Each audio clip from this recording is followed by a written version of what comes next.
Le 7-9-30 Listen anywhere. 万维读吧， وحده من سوريا. 再聊聊。 More. sur France Inter. Bonjour Pierre Aski. Bonjour Jérôme. La guerre en Ukraine change les équilibres en Europe.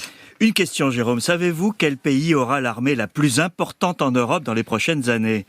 La réponse habituelle est la France, seule puissance nucléaire depuis le départ du Royaume-Uni, testée sur les théâtres d'opérations extérieures. Mais ça change. Si on met le nucléaire de côté, la principale armée sera bientôt celle de la Pologne. C'est une des conséquences directes de l'invasion de l'Ukraine par la Russie. La Pologne, voisine de la zone de conflit, investit massivement dans sa défense.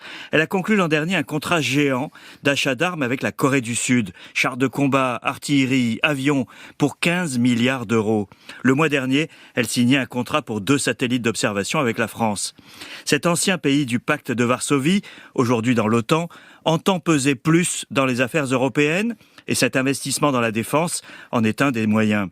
Ce n'est pas le seul impact de la guerre en Ukraine. En fait, ce sont tous les équilibres internes à l'Union européenne qui sont durablement transformés avant même la fin du conflit. Alors quelles sont les autres conséquences de cette guerre ? Alors elles sont particulièrement sensibles en Allemagne, bousculées par la nécessité de se remettre en question.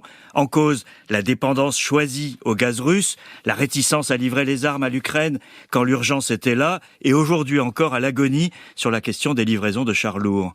Ce séisme géopolitique provoque un malaise quant à la place et au rôle de l'Allemagne.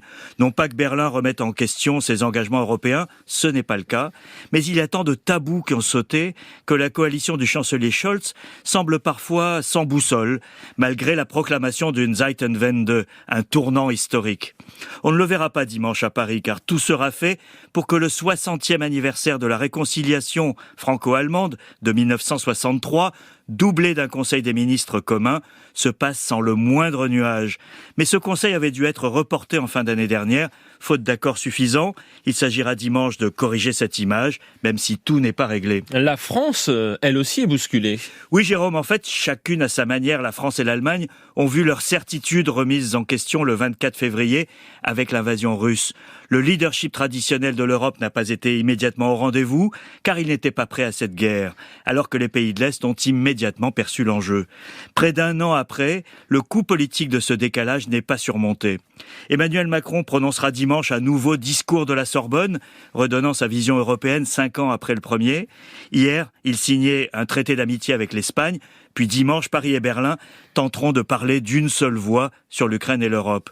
Ces grandes manœuvres politiques sont autant de tentatives de s'adapter au nouveau monde de la guerre et surtout de préparer l'Europe à celui d'après.